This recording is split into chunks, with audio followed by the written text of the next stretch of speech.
Ô, Caio, eu tenho 16 anos, é uma garotinha que escreve. Eu tô triste. Puxa vida. Bichinha tá triste, bichinha. Gatinha. Eu li na Bíblia que as mulheres devem sempre serem submissas aos homens. E me senti tão inferior, sabe, Caio? Ah, mas para com isso, meu filho. É. Eu posso ser boa em fazer várias coisas, ser uma pessoa inteligente, mas a única coisa que importa para as pessoas com quem eu convivo é se eu faço as tarefas domésticas.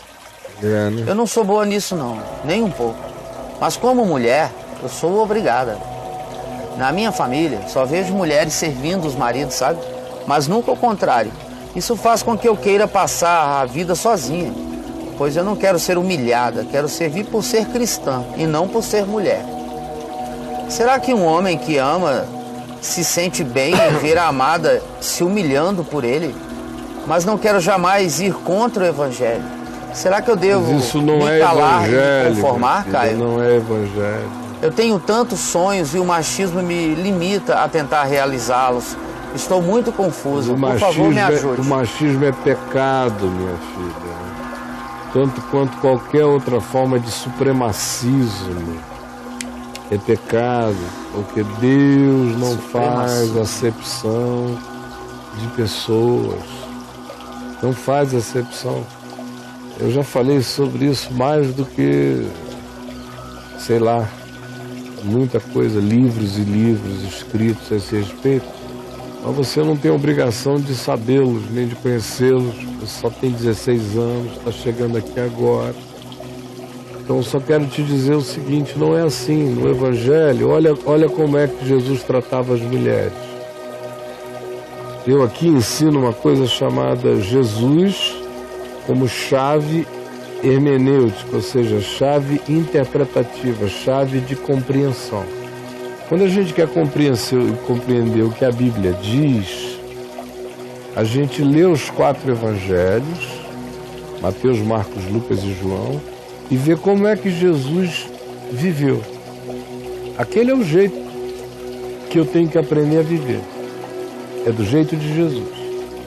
Aí eu vejo como Jesus tratou os homens, como Jesus tratou as crianças, como Jesus tratou as mulheres, como Jesus tratou os velhos, como Jesus tratou os ricos, como Jesus tratou os pobres, como Jesus tratou as prostitutas, como Jesus tratou os doutores da lei que se achavam super importantes, como Jesus tratou os religiosos cheios de superioridade moral, como Jesus tratou os bandidos arrependidos, como Jesus tratou os bandidos não arrependidos, como Jesus tratou os pecadores que tinham sede de Deus, como ele tratou os pecadores que ainda passavam totalmente indiferentes. Enfim, você aprende ali, é assim que a gente aprende.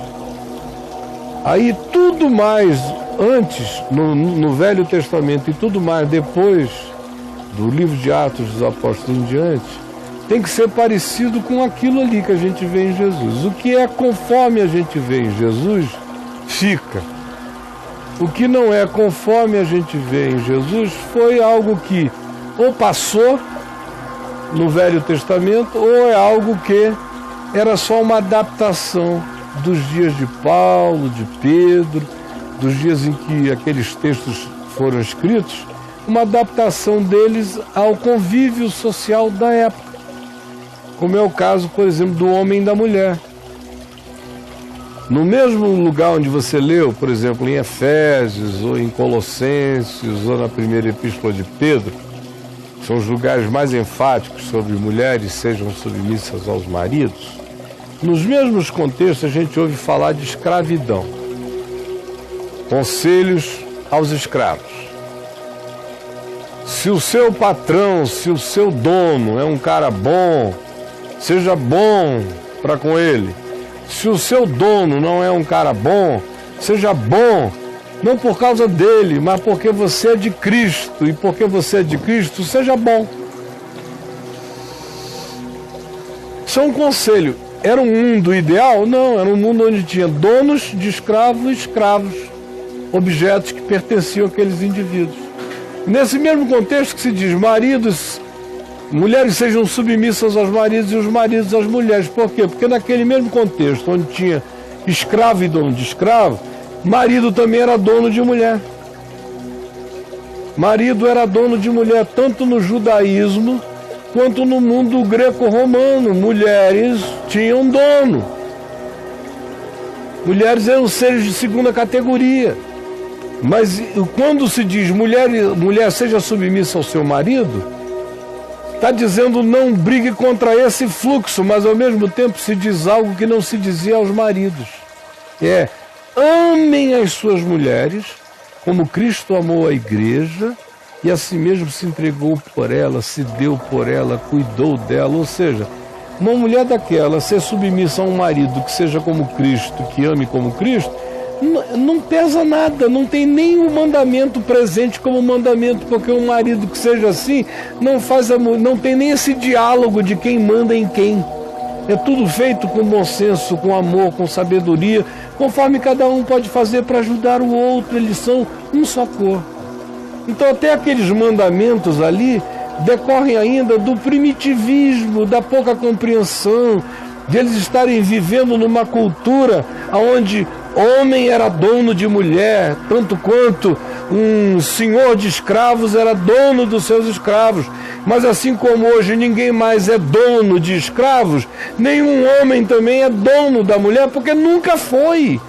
Porque Paulo mesmo tinha dito, escrevendo aos Colossenses, que em Cristo não há homem, nem mulher, nem escravo, nem liberto, nem judeu, nem grego, nem bárbaro, nem cita, nem brasileiro, nem ninguém. Não há acepção de pessoas, todos são um em Cristo Jesus. Mergulhe aí no meu site, caiofabio.net, escreva a palavra submissão de mulher, escreva o que você quiser, tem um campo ali, você sabe mexer nisso melhor do que eu. Vai botando as palavras, as frases que você quer, valendo, você vai entender isso logo, minha filha. O Evangelho vai fazer você virar uma mulher, não uma feminista, ideológica, briguenta, chata, não. Vai te fazer uma mulher altaneira. Olha aí quantos tem. 42. 42, só para você começar.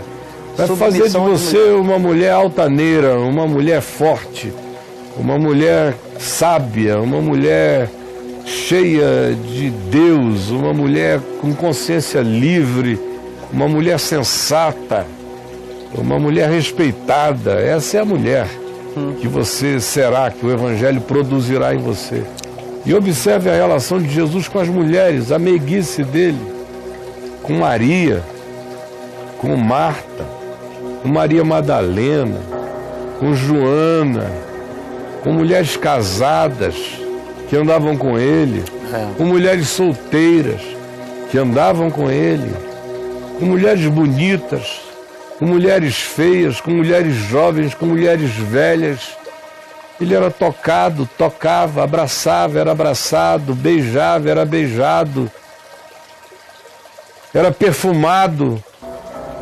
Uma relação de total carinho, ternura, reverência, respeito dele para com a condição da mulher, para com a mulher mesmo. Então, é assim que você tem que se espelhar. Esse é o modelo, esse é o Evangelho. O resto é cristianismo, o resto é religião, o resto não tem nada a ver com Jesus e com o Evangelho.